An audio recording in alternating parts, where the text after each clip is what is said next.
The NBA season is right around the corner, and things are already starting to heat up in unexpected ways. We're just a few weeks out from opening night, October 22nd, when the Boston Celtics tip things off against the Philadelphia 76ers. But we've already got off-court drama, injuries shaking up rosters, and trade rumors swirling. And somehow, someway, this all loops back to the Celtics, even when it seems like it doesn't. Let's start with some brutal news that came out of Houston.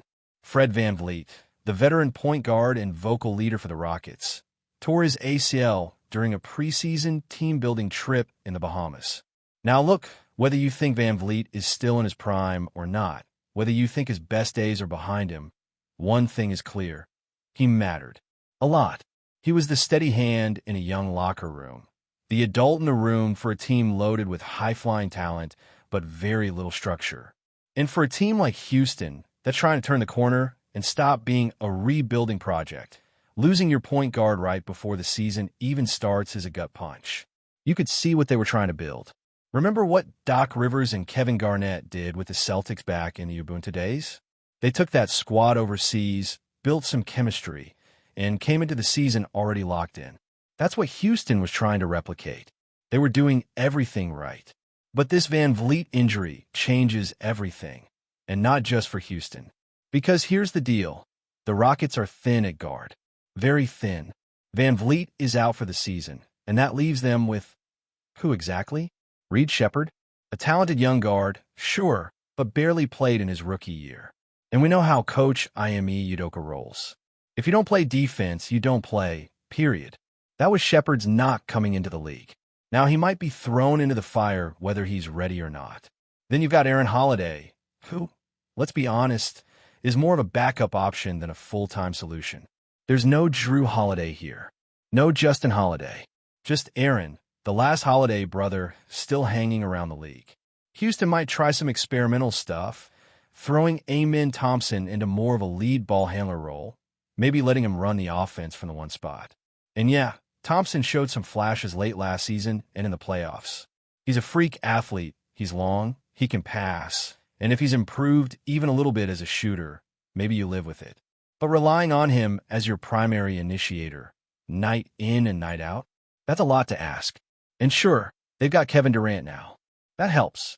KD can score from anywhere. He brings some leadership. He gives them that win-now energy. Jabari Smith Jr. is developing nicely. They've still got some muscle in the front court with guys like Alperen Sengun, Clint Capella, and Steven Adams. But you can't win in today's NBA without competent guard play. You just can't. The Rockets have length. They have size. They have switchability. But they don't have a floor general anymore.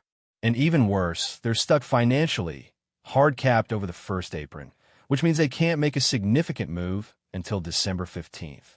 That's when things get interesting, and when Celtics fans should start paying attention. Because while Houston waits to make a move, trade targets are going to start popping up, and that could have ripple effects all over the league. One name already floating out there? Anthony Simons. Now, to be clear, this isn't a done deal. It's not even a strong rumor at this point. But Simons makes sense for a team like Houston. He can shoot. He can create. He's got experience running the offense. And with Portland still in the midst of a roster transition, moving Simons for picks and depth could be something they explore. The challenge, of course, is the money. Simons is making around $27 million this year. That's a big number to work into a deal, especially for a team like Houston that doesn't have a ton of salary matching flexibility right now. You'd probably have to include a guy like Steven Adams or Dorian Finney-Smith to make the math work. And at that point, you start to ask yourself, is it worth it? Do the Rockets really want to lose one of their only veteran bigs just to add some shooting? But if the injury to VanVleet forces their hand, maybe it becomes necessary. Because Houston isn't acting like a team that's content with rebuilding. They brought in Kevin Durant. They've got playoff aspirations. They want to win now. And adding someone like Simons, even if he's not a perfect fit for Udoka's system, gives them more offensive firepower, something they desperately need. And here's where the Celtics come in. Because if Houston needs to include someone like Steven Adams or Finney-Smith in a trade to make the numbers work, and Portland's not interested in taking that money on, guess who could be a third team in the mix? Boston. especially if the Celtics want to add depth for another deep playoff run. Imagine a scenario where Boston ends up with Steven Adams, a physical, rebounding big who brings toughness and playoff experience. That's the kind of player who could give you 15 solid minutes in the postseason, bang down low with some of the bigger bodies in the East, and free up Kristaps Porzingis or Al Horford to play more comfortably in their roles. But again, it all comes down to how the season starts. The Celtics are already retooling. They've moved off some contracts. They've prioritized flexibility. And this could be part of the bigger strategy, staying ready for when the opportunity arises. When a team like Houston gets desperate, when a team like Portland wants picks and young talent, that's when the Sharks circle. That's when Boston could strike. And listen, this is the NBA. Nothing stays still. Stars move. Roles shift. And sometimes, the most random injury in the Western Conference can end up having a domino effect that lands in Boston. We've already seen Jaylen Brown's name connected to Houston in past rumors. That never materialized, and it probably never will, but it just shows you how interconnected everything is. A shakeup in Houston could mean opportunity elsewhere. While all that's going on, let's pivot for a second. Because amid the trade talks and injury news, something rare happened. Jason Tatum got some real love from around the league. And not just surface-level praise, real, future-looking hype. In a recent offseason report compiled by league insiders, an anonymous Western Conference assistant coach predicted that Jason Tatum will be the best player in the NBA by the year 2030. That's not a throwaway comment. That's not hot take TV nonsense. That's a serious prediction from someone who's game planning against him. And when you think about it, it makes sense. Tatum's already 6'10", shoots the three, finishes at the rim, gets to the line, defends at a high level, and continues to improve every single year. He's still in his 20s. He's entering his prime. If you look around the league, how many guys have that full package? Luka Doncic, maybe. Giannis, if his back holds up. Nikola Jokic, sure, but there's always the chance he retires early to live out his horse racing dreams in Serbia. Point is, Tatum is in that mix. And in 5 years, when some of the current stars start aging out, he might be at the top. The interesting question now is how Tatum evolves. What does his next step look like? With the Achilles injury behind him and what seems to be a laser-focused offseason under his belt, there's a real opportunity for growth. Maybe he adds more post-up game. Maybe we see him become more of a playmaker. Or maybe, and this is scary, he becomes even more lethal from deep. A 6'10" version of Larry Bird from beyond the arc. That's the kind of leap that changes a franchise.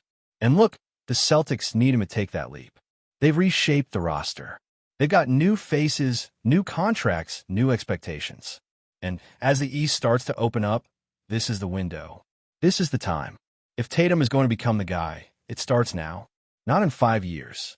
Not in 2 years. Now. Meanwhile, across the league, the extension market is shifting. Some big names, Trae Young, Karl-Anthony Towns, are heading into contract years or looking for new deals. But with the new CBA and financial restrictions tightening, teams are suddenly getting stingier. The days of massive max extensions being handed out like candy might be over. And that has ripple effects, too. Because if teams start playing hardball with their stars, guys are going to start looking elsewhere. Looking for better situations. Looking for a chance to compete and get paid. The landscape of the league is shifting, and you can feel it in every conversation about extensions, trades, and future plans. Trae Young is probably the most obvious example right now. He has been the face of Atlanta for years, carrying that team through highs and lows, putting up wild scoring numbers, and proving he could be a nightmare in the playoffs when the stage is right. But Atlanta is hesitating. Instead of throwing the bag at him again, they're essentially saying, show us. Show us you can take this roster and make it work. Show us you can turn a talented group into something more than just a team hovering around the play-in. Trae knows what he's worth, and Atlanta knows they can't afford to lose him for nothing. That kind of tension is exactly the sort of thing that could explode mid-season if the Hawks stumble. Then you've got Karl-Anthony Towns, who might be in the most fascinating spot of all.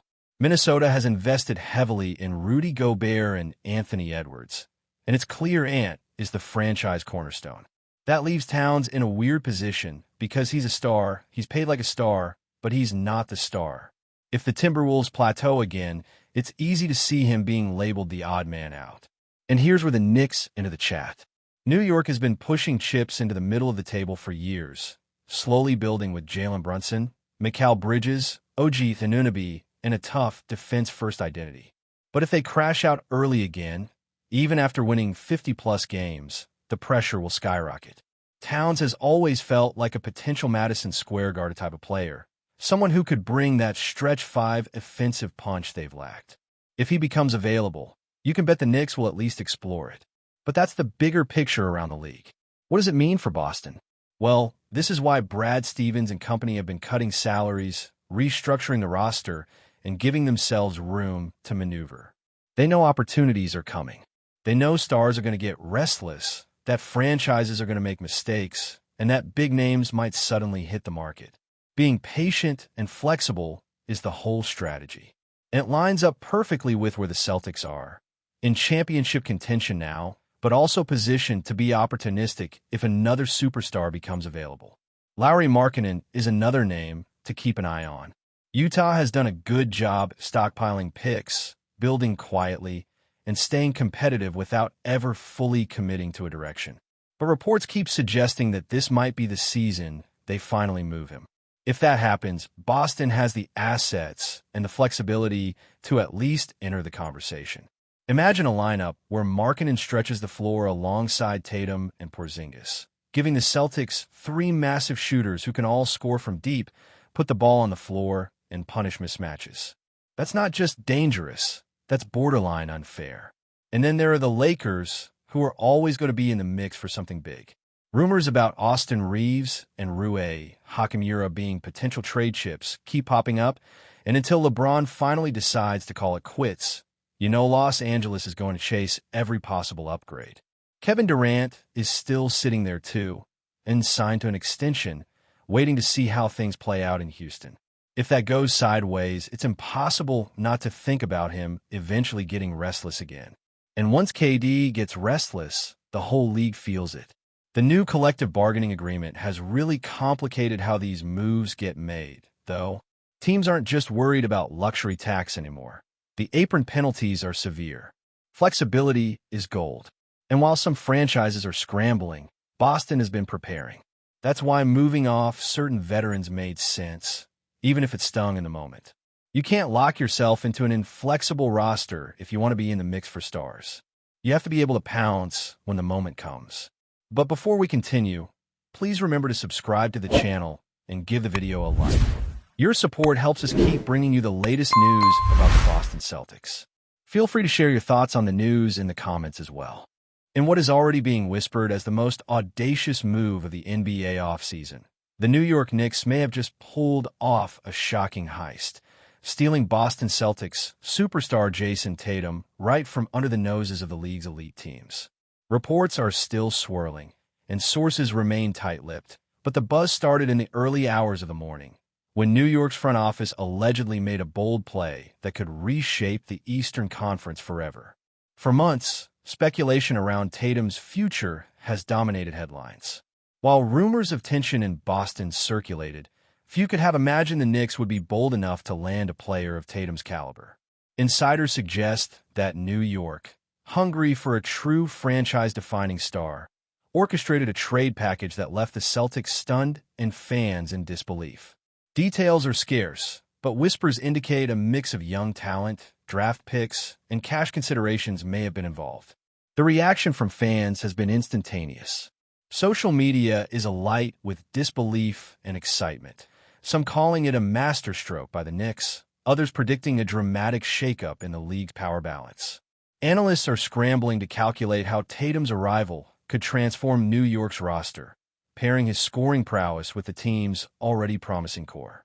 The potential for playoff glory in Madison Square Garden is now being discussed in almost reverent tones. Meanwhile, Boston fans are left stunned, struggling to digest the sudden loss of their marquee player. Questions abound. Was this a strategic gamble by Celtics management, or did the Knicks simply outmaneuver them in the dead of night? One thing is clear, the NBA landscape just got a whole lot more unpredictable. As the morning turns into day, rumors continue to circulate.